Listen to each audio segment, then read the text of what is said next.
the way they are giving their minds away, giving their energy away, giving their lives away, giving their right to think for themselves away to these few elite manipulators and front people and deeply, deeply privileged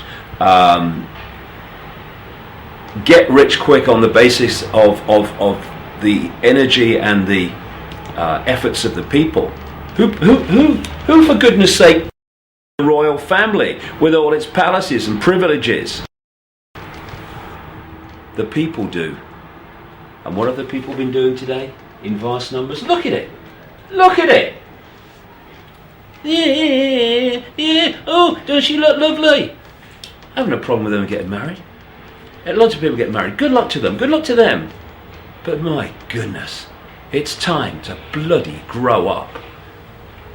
And fast.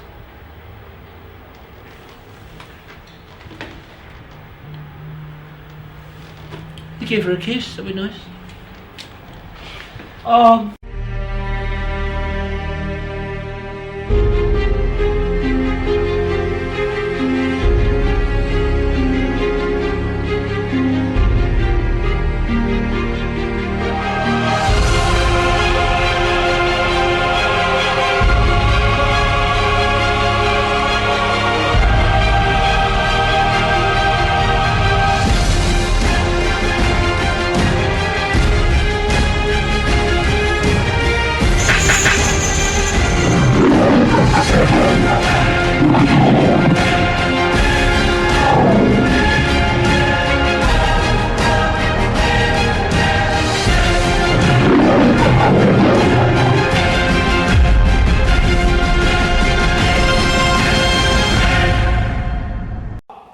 I would suggest that if we stay only at the level of the five senses, only at the level of the world we see banking scams, manipulated wars, Orwellian imposition, then we're not going to get truly what is going on.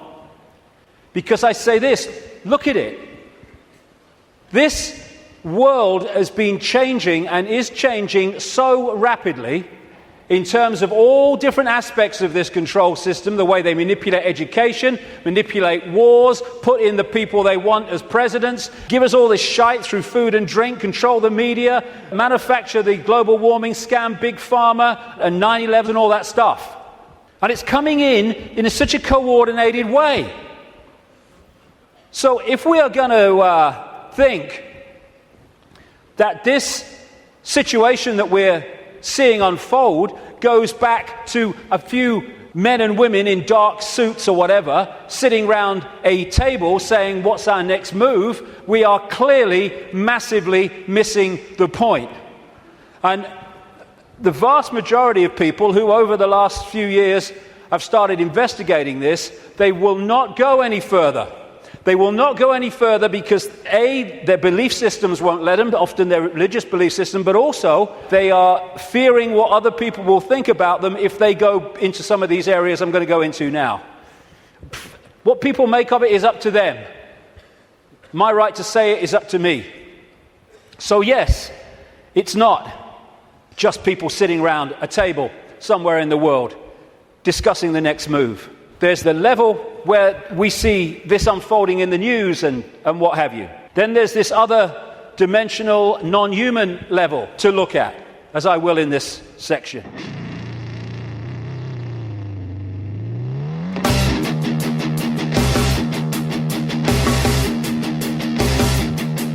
Every single solitary war is merely the rich manipulating the poor. Every single solitary war is merely the rich manipulating the poor. From ancient kings of yore and pharaohs from before, Illuminati bloodlines rule the world. They dress themselves in skin and conquer from within, saluting to a flag as yet unfurled. They have their go-betweens and justify their means by playing on our fears and pet desire.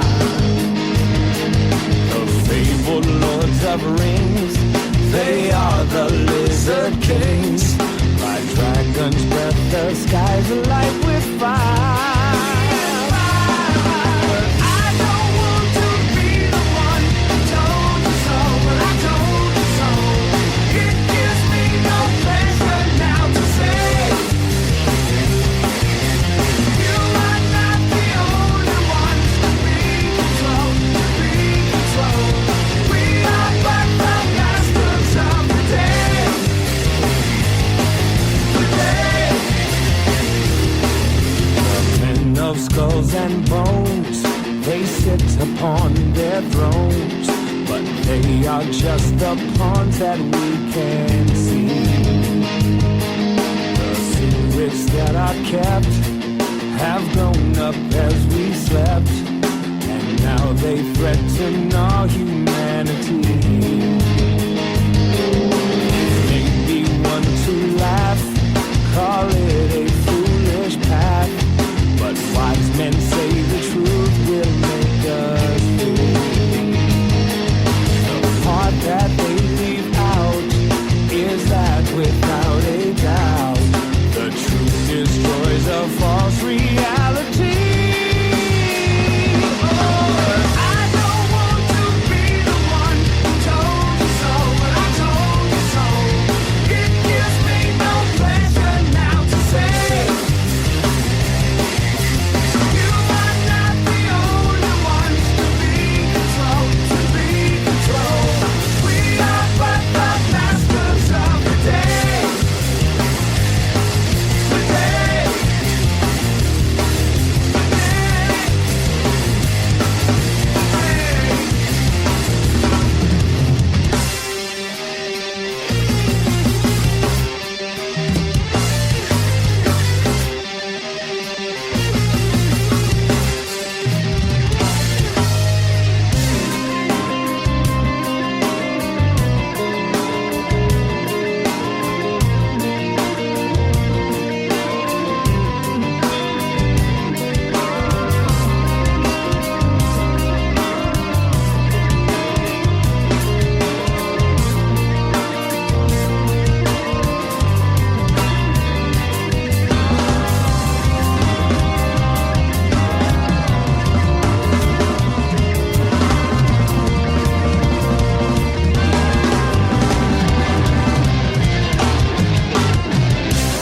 Every single solitary war is merely the rich manipulating the poor.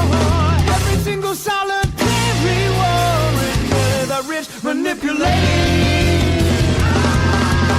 I don't want to be the one who told you so, but I told you so. It gives me no pleasure now to say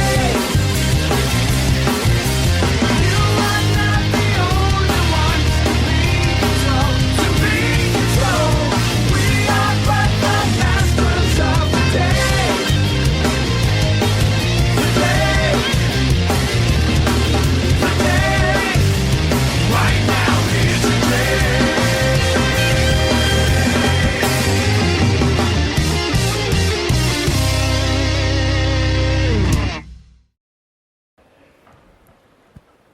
And it's all about the control and programming of perception. That's the only way the few, and it is a few compared with the global population, that the billions can be controlled. Manipulating how we interact with reality, keeping from us that we are consciousness, putting us in these bubbles of our sense of limitation and I can't, manipulating the way we decode reality, and therefore making us see the world as the control system wants us to see it. That's the basis of all of it going through the day, because that's the basis of all of it going through the whole conspiracy. So yes, of course, on one level, it does manifest as dark suits sitting round a table discussing the next move. But that's still the play-out world of this conspiracy. It's not its origin. It goes beyond them into the advisors in the shadows, the Mandelsons in this country. Peter Mandelson, if he's not manipulating, he gets withdrawal symptoms, that man. And into the Rahm Emanuels, ditto, in America, the controller, handler of Barack Obama. It goes into deeper levels, beyond them, deep in the hidden secret society network. And eventually it goes out of this dimension. And that's where this whole thing is really coming from. Beyond the frequency range of visible light. And it involves non-human entities. Some of them people call the Greys. The main ones, I would say, and have been saying for a long, long time, take a reptilian form. They operate outside. They can come into visible light, but in terms of the reptilian part of this, they can't stay here for that long. So people say, why don't they just come and take over? Because they can't, or they would. They can come for so long, but their vibrational difference, incompatibility, means they have to leave. They can't stay for long, although there are technological ways they can stay for longer. And they operate outside visible light, and they manipulate this reality through bloodlines, interbreeding bloodlines that I'll come to. And we call them the Illuminati families. These spiritual beings have been ruling this planet through very specific bloodlines, who long ago swore allegiance to these beings in exchange for wealth and power over the human race, in preparing the whole world for the ultimate spiritual deception these evil entities have planned. These bloodlines are literally able to be traced by genealogists all the way back to ancient Sumer and Babylonia, and these human familiars or pets of the demonic angels have worshipped Satan and his minions under many forms from the time of Sumer right up to our present day. Another key aspect to this is that they created hybrid bloodlines specifically to be the middle men and women. They became known in the ancient world as the demigods, the people, the children of the gods, part human, part god, as these serpent gods were perceived. And they were to be, like I say, the middlemen and women operating in visible light for the outside visible light control system. And it's appropriate that the caduceus and the symbol of the medical profession is the DNA, in effect, portrayed as two snakes. Because to these reptilian geneticists who were far, far ahead of where we are in public arena in terms of genetics and understanding, the DNA is a software program. And so they manipulate it for their own means. And this is crucial to understand the world that we live in. One seriously important aspect to this DNA, this hybrid DNA I'm talking about, is that it has eliminated what we call empathy. The ability to decode the emotion of empathy. Empathy is the fail-safe mechanism of all behavior. If I can empathize with the consequences for others of my actions, that limits and balances my actions. If I have no empathy because I cannot empathize, then there are no limits. There is nothing that won't do. 3,000 dead on 9/11, who cares? Who cares? That's what we're dealing with. And this is vital to get across. If we look at this information on the basis of thinking I wouldn't do that, so they wouldn't do it, then we're going to miss the plot completely. Because it's not like that. No, you wouldn't do it. They would, and have no emotional comeback whatsoever. The reason for the interbreeding, the hybrid, is vibrational compatibility.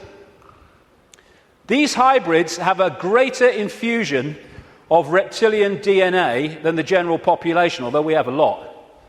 And therefore, the resonance is sympathetic to the resonance of these entities operating just outside visible light. And through this resonant connection, like two radio stations talking to each other, the possessing entity outside of visible light can control the thoughts, actions, perceptions of the intermediary, the demigod. And of course, the theme of possession is as old as history, right up to the present day. We look at these people. All these pictures are by Neil Haig, by the way. Anything that looks like this. Great friend of mine, great artist. And this image symbolizes the fact that he looks at him with invisible light and he sees George Bush, nothing else. What people don't see, because it's outside the frequency range of their decoding system, is there are entities around these people who are actually controlling these people's thoughts, actions, etc. A number of psychics have said to me around the world how they've seen people walking along the street or wherever, and then they've seen like an ethereal reptilian entity locking into these bottom two chakra points, the emotional level, one of them is, and floating around with them. And this is a kind of a good analogy.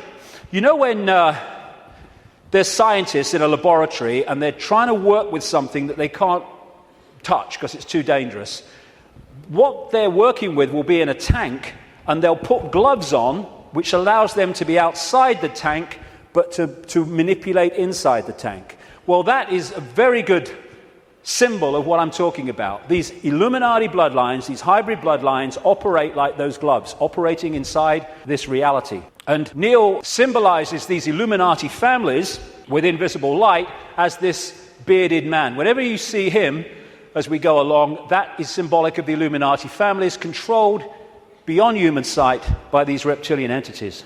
When the world started to recover from great geological catastrophes, which I'll come to in a second, there were areas of the world that stood out in terms of their abilities and potentials and advancement. These were some of them, and this area is particularly important to the bloodlines I'm talking about. The area that was once called Sumer, thousands of years BC, and became Babylon. This is why Babylon comes up in the writings of these people so often. And it's Mesopotamia, the land between two rivers. They didn't invade Iraq just for oil or just for anything. They didn't invade it for one thing, but multiple things. But one reason they're so obsessed with Iraq is because to these bloodlines in control of the world today, this is a very significant, almost religious piece of land of historical importance to them. As Sumer and Babylon broke up, these bloodlines started going walkabout. They became the royal families of the world. And what do royal families claim? The right to rule because of the divine right to rule. The Chinese emperors used to claim the right to be emperor because of their genetic connection to the serpent gods. And this is a theme all across the world between the serpent gods and royalty. They became the aristocracy and the royal families, claiming the right to rule because of their DNA. Just down the bloody road from here, we have a head of state in Britain to this day who is only head of state because of her DNA. Head of state because of her DNA. I actually made a complaint, nothing happened to it, but I made a complaint to the Race Relations Commission, or whatever they call it. They said, if you see racism, report it. So I reported the royal family. I thought, well, I mean, you would.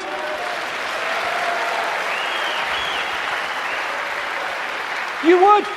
Because they go, racism, we must stop racism. All these bloody politicians go, well, get down to Buckingham Palace then. You're saying you can only be head of state, not only if you're bloody white, effectively, but if you only come from the same bloody family. Ridiculous. Anyway, it's always been and it still is.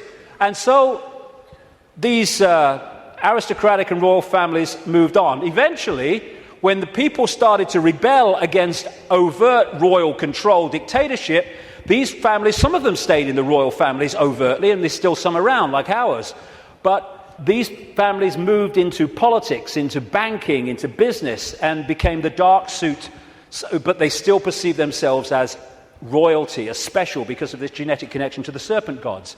And through the British Empire, the so-called Great British Empire, and the other European empires, as these bloodlines moved up into Europe from the Middle East, etc., they exported these bloodlines all over the world. And we saw them in power in what we call colonization. But there's two types of control. One has a finite life, one can go on forever until it's exposed. The one that has a finite life is a dictatorship that the people under dictatorship can see, touch and taste. Communism, fascism, apartheid. People know where they stand, and eventually, therefore, they will rebel against it. because they know what they're dealing with. The greatest form of control is a control you can't see. Prison without the bars. You can't see the bars because you'll just sit there. People do not rebel against not being free when they think they are. And that's the idea of replacing the colony control with another kind of control called freedom. So what happened is, as these colonies, like the United States as it became, etc., and all the others around the world, as they were given independence, what was left out in those countries were the bloodline, under different names, the secret society network that manipulates the bloodline agenda, and those countries have gone on being controlled ever since.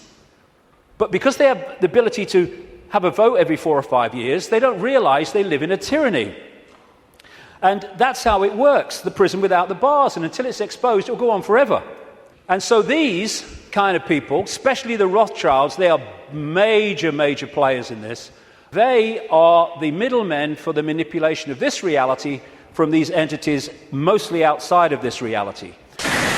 So there were new beings planted in the garden. Primarily, they had been created to function as sources of food for the collection of gods that had been possessed by evil. Secondarily, they were to be used as physical vessels to be possessed by the gods. Once possessed, they would be used to carry out evil's plan to spread death and destruction on earth. Incest was practiced by ancient Egyptian royalty. Mothers married sons and brothers married sisters to keep the power and the money all in the family. Like their pharaonic ancestors, the British monarchy have a long history of incestuous inbreeding.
What they've created is like a global transnational corporation.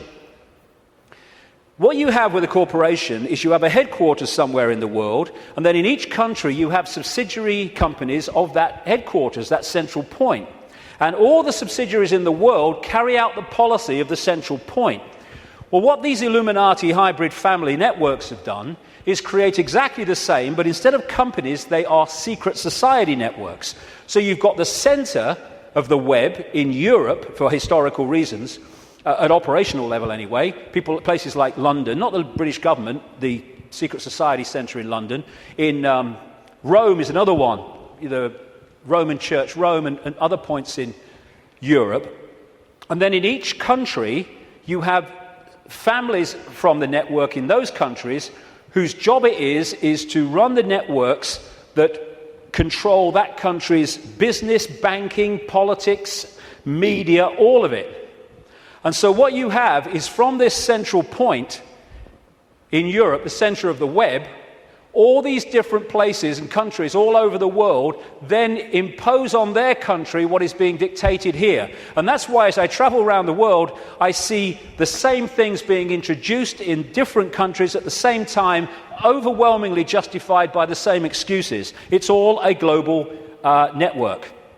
It can be symbolized too as a web, like I say, with the Rothschilds real close to the spider and all these different strands on the web are different secret societies, different semi-secret societies, transnational corporations, and all the rest of it. So when you see all these different names of these corporations that dominate the world in so many ways, and the pharmaceutical cartel and the oil cartel and all the rest of it, the biotech cartel, they're all different names or different masks on the same one face.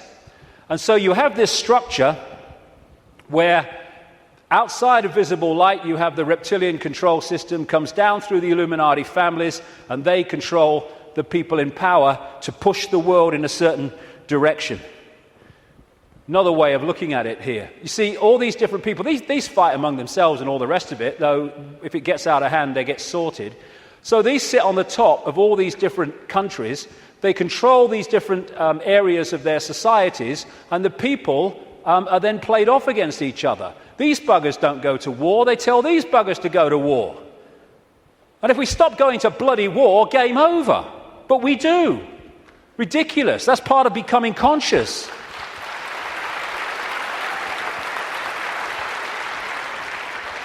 So these people are just pawns in a game, in a way, genetic pawns in a game. They're just kind of shells to play out this agenda with invisible light. I mean, some batches are better than others, of course. So if you look at the principle of the Trojan horse, the symbol of the Trojan horse, coming into a society and not seeming to be what it is, though taking it over, and you put that on the face, well, you pretty much got symbolically what we're talking about here. Of course, there is no question that Libya and the world would be better off with Gaddafi out of power.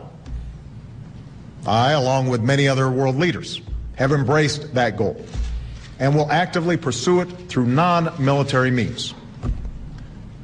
But broadening our military mission to include regime change would be a mistake. We have a responsibility to act. That's what's happened in Libya over the course of these last 6 weeks.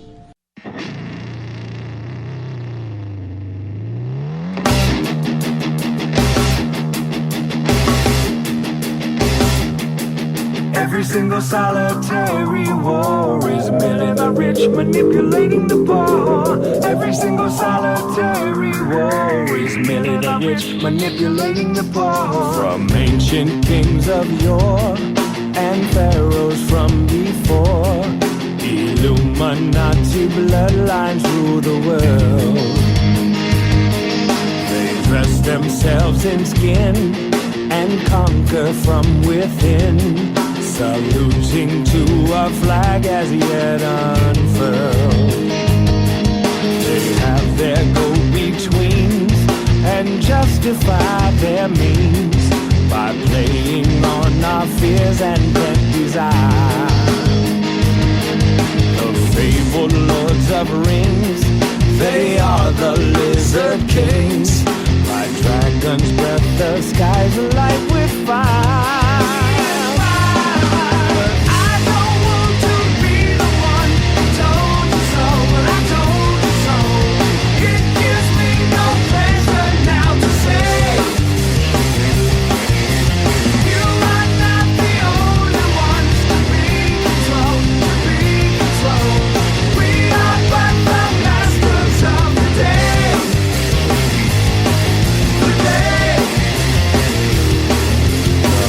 Of skulls and bones, they sit upon their thrones, but they are just the pawns that we can see. The secrets that are kept have grown up as we slept, and now they threaten our humanity. It may be one to laugh, call it a foolish path, but wise men say the truth will make us free. The part that they leave out is that without a doubt, the truth destroys a false reality. Oh, I don't want to be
Bush lineage has blood ties to a great number of former presidents. George Washington, Millard Fillmore, Franklin Pierce, Abraham Lincoln, Ulysses Grant, Rutherford Hayes, James Garfield, Grover Cleveland, Teddy Roosevelt, William Taft, Calvin Coolidge, Herbert Hoover, Franklin Roosevelt, Richard Nixon, and Gerald Ford. Michael Tessarion points out in his work that Bush is closely related to every European monarch on and off the throne, and has kinship with every member of Britain's royal family. Bush's family tree can be documented as far back as the early 15th century. He has a direct descent from Henry III and from Henry VIII's sister Mary Tudor. He is also descended from Charles II of England. And we also find that George W. Bush is a direct descendant of Godfrey the Bullion. Godfrey was the first king of Jerusalem after he recaptured it from the Saracens, which was the name for the Islamic faith during the Middle Ages. It is interesting to note that the current occupation of the United States in the Middle East was re-established by the same family, George Bush Sr. in 1991, and again by George Bush Jr. in 2003. George Bush Jr. is then found to be a cousin to both opposing candidates of his 2 terms in office, Al Gore and John Kerry. Democratic President Barack Obama also has blood ties with George W. Bush, as well as Gerald Ford, Lyndon Johnson, Harry Truman, James Madison, and the British Prime Minister Sir Winston Churchill. On the opposing side of the 2008 presidential ballot, John McCain is descended from Robert the Bruce, King William I of Scotland, and also Godfrey the Bullion. Let me take you through this, branch by branch. The 101st Airborne Division, air assault. Vice President Dick Cheney, the man who's only a heartbeat away from the presidency, is actually a blood relation. He's President Bush's 9th cousin once removed. Cheney's cousin Barack Obama is also Bush's 11th cousin and the 9th cousin of Brad Pitt. But we're only just getting started. President Lincoln was President Bush's 7th cousin 5 times removed, and Bush shared more than just a ballot with John Kerry. That's right, they're 9th cousins twice removed. There's also royalty in the Bush bloodline. Princess Diana was Bush's 11th cousin twice removed. And then there's this bombshell. Happy birthday, Mr. President. Sure, she may have been singing to JFK, but what about GWB? He is, after all, her 9th cousin, 3 times removed. He's also related to Playboy founder Hugh Hefner, even Pocahontas, and Vlad the Impaler. Trace the family tree far enough, and you get Madonna, Celine Dion, and Tom Hanks. I've had a lot of, laughter and ridicule, so what's bloody new about this? And people say, well, you can't go from a solid body to a solid body and back again. And I'm saying, do you know? I agree with you. Of course you can't. But that's not what's happening, because there is no solid body. It's all happening as a decoding system. There is no solidity. So what shape-shifting is you have a situation like this, and the front dominating from our perception of observation energy field is the human one. So we look at George Bush or somebody, and we see a human. But sometimes, especially at times of high emotion, this shift can happen where the reptilian field comes forward. And as it does so, becomes the dominant one, often briefly, the observer now starts decoding that. And then it shifts back, and you start decoding this.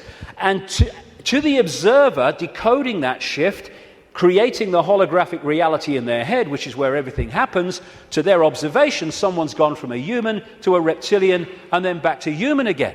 It's not, of course, shifting solidity. She's a hologram like we're all holograms, and they can shift. This is where shape-shifting happens, what we call physical shape-shifting, illusory, in our heads. So the road to tyranny began when these reptilians arrived. Before that, like I say, the world was very different. Open your mind. Open your mind. Open your mind. Open your mind. Open your mind.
yes, human race, get off your knees. What are we doing? What are we doing? Oh, yes ma'am, get on your knees, because you've got a crown on, you've got a dark suit, you've got a uniform. Bollocks to that.